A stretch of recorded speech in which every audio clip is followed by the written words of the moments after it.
For decades, the Mongols had conquered kingdom after kingdom, leaving behind a reputation that seemed impossible to challenge. Then, in 1260, everything changed. Only 2 years before Ain Jalut, Baghdad had fallen. Across the Middle East, many believed the Mongol advance could no longer be stopped. After Baghdad, Mongol armies advanced into Syria, capturing major cities with astonishing speed. Fear spread faster than the invading forces themselves.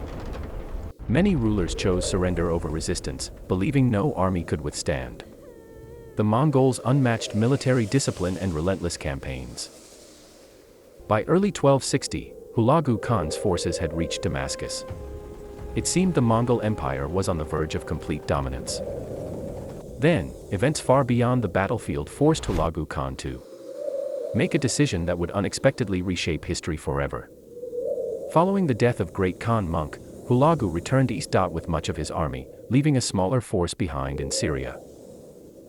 In Egypt, the Mamluk Sultan Qutuz understood that surrender was no longer an option. The next invasion could be his own. Rather than waiting behind Egypt's borders, Qutuz chose a far riskier strategy, meeting the Mongols before they reached his homeland. Among Qutuz's commanders stood Baibars, an experienced warrior whose battlefield instincts would soon prove decisive at Ain Jalut. Soon, Hulagu's envoys arrived in Cairo carrying a message that demanded complete submission to the Mongol Empire without resistance. The letter warned that every kingdom resisting the Mongols had already fallen, urging Egypt to surrender before sharing the same fate. Qutuz rejected the ultimatum. According to historical accounts, the Mongol envoys were executed, making war almost unavoidable. With diplomacy exhausted, Qutuz ordered the Mamluk army to march north, determined to confront the Mongols before they reached Egypt. Crossing the Sinai and moving through Palestine, the Mamluks advanced carefully, knowing a single mistake could decide the fate of their civilization. Their destination was Ain Jalut, a fertile valley whose natural landscape would soon influence one of history's most decisive battles. As the Mamluks approached Ain Jalut, Baibars personally surveyed the surrounding hills, searching for every possible tactical advantage before battle. Meanwhile, Kitbuka advanced confidently, believing the remaining Mamluk forces posed little threat to his experienced Mongol warriors. By early September 1260, two disciplined armies stood only miles apart, each preparing for a battle that neither fully understood. Before dawn, Baibars led a carefully selected advance force, preparing to lure the Mongols exactly where the Mamluks wanted them. The first exchange came suddenly as Baibars attacked, then deliberately withdrew, drawing the Mongols deeper into the valley. Believing victory was within reach, Kitbuka ordered his cavalry forward, pursuing the retreating Mamluks into unfamiliar terrain. As the Mongols pushed deeper into the valley, hidden Mamluk forces emerged from the surrounding hills, catching them completely by surprise. For the first time in years, the Mongol advance began to slow as disciplined resistance replaced fear across the battlefield. As fierce fighting continued, Kitbuka remained on the battlefield, refusing to retreat even as the situation grew increasingly desperate. The Mamluks tightened their attack from multiple directions, steadily reducing the Mongols' freedom to maneuver across the narrow valley. Despite mounting pressure, Kitbuka continued leading from the front until he was captured during the final stages of the battle, according to most historical accounts. For the first time, a major Mongol army had been decisively defeated in open battle, sending shockwaves across the medieval world. As the fighting finally faded, an unfamiliar silence settled over Ain Jalut. The valley that had echoed with war now stood remarkably still. The victory transformed confidence across the region. For the first time in years, the Mongols no longer seemed impossible to defeat. Within weeks, the Mamluks regained Damascus, restoring their influence across much of Syria and strengthening their position in the region. Although the Mongol Empire remained powerful, Ain Jalut proved its armies were not invincible, changing military thinking across the region. For the Mamluks, victory secured Egypt and strengthened their influence, allowing their sultanate to shape the region for generations to come. Historians still regard Ain Jalut as one of the medieval world's most significant battles, remembered for its lasting strategic and political consequences. Although the battlefield belonged to the Mamluks, their greatest achievement was proving that careful strategy could overcome even history's most feared army. Sultan Qutuz would not rule for long, but his leadership at Ain Jalut secured a place among the defining figures of medieval Islamic history. Baibars would later rise to the Sultanate, continuing to strengthen the Mamluk state during one of the region's most challenging eras. Centuries later, historians continue debating Ain Jalut's full significance. Yet few question its lasting influence on medieval Middle Eastern history. The battle demonstrated that preparation, leadership, and disciplined strategy could sometimes overcome even the most formidable military reputation. If history had unfolded differently, the medieval Middle East might have taken another path. That question continues to fascinate historians today. The victory at Ain Jalut ended the immediate Mongol advance into Egypt. But it did not bring lasting peace to the region.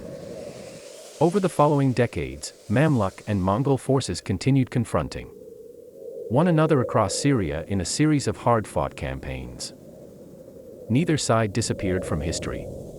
Instead, both adapted, rebuilt, and continued shaping the political landscape of the medieval Middle East. Following the victory, Baibars strengthened the Mamluk military, preparing the Sultanate for future Mongol campaigns across the region. Fortresses were reinforced, frontier defenses improved, and experienced commanders remained ready for the possibility of another Mongol invasion. Trade routes gradually recovered, allowing merchants, scholars, and travelers to reconnect cities that had endured years of uncertainty. After becoming Sultan, Baibars expanded the Mamluk military system, strengthening the state against future invasions and regional threats. The Mamluk Sultanate also invested in secure roads, fortified cities, and stable administration, encouraging commerce and regional prosperity. Ain Jalut became more than a battlefield.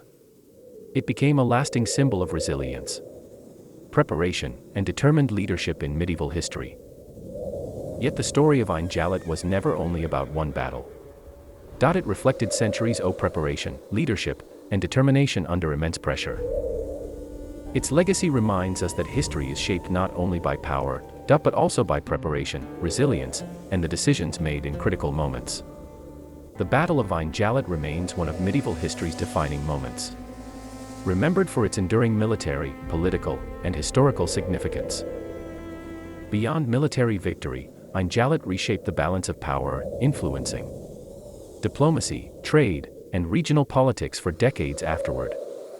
The Mamluks continued improving their cavalry, fortifications, and intelligence networks, recognizing that future threats could emerge without warning. Even today, the Valley of Ain Jalut stands as a reminder that decisive moments in history often unfold in surprisingly ordinary places. Archaeological research and medieval chronicles continue helping historians reconstruct the events that unfolded across this remarkable battlefield. Although some details remain debated, historians broadly agree that Ain Jalut marked a defining moment in medieval Near Eastern history. More than 7 centuries later, the story of Ain Jalut still reminds us how leadership, preparation, and resilience can shape the course of history. The Battle of Ain Jalut was not simply remembered because armies clashed, but because its consequences reached far beyond the battlefield itself. Its legacy continues to inspire historians, reminding us that decisive leadership and careful planning can alter the direction of history itself. The victory at Ain Jalut became a defining chapter in Mamluk history, remembered for discipline, resilience, and exceptional military leadership. Today, the quiet valley of Ain Jalut bears little resemblance to the battlefield where one of medieval history's most influential encounters unfolded. More than 760 years later, the Battle of Ain Jalut continues to be studied as a remarkable example of strategy shaping history. Its story reminds us that history is shaped not only by powerful empires, but also by courageous decisions made at critical moments. Across centuries, the valley has remained silent, yet its history continues speaking through chronicles, landscapes, and generations of historical scholarship. The Battle of Ain Jalut remains a timeless reminder that determination, preparation, and strategic vision can influence the course of civilizations. The echoes of Ain Jalut still resonate through history, reminding every generation that no empire remains unchallenged forever. For historians, Ain Jalut remains more than a military triumph. It stands as a lesson in leadership, preparation, and strategic adaptation. More than 7 centuries have passed, yet the Battle of Ain Jalut continues to inspire historians seeking to understand history's greatest turning points. History remembers great victories, but it also remembers the choices that made those victories possible. Ain Jalut was one of them. More than 7 centuries later, the valley remains peaceful, while its story continues to inspire historians and documentary makers around the world. The Battle of Ain Jalut was more than a single day in history. It became a legacy that continues to shape our understanding of the medieval world.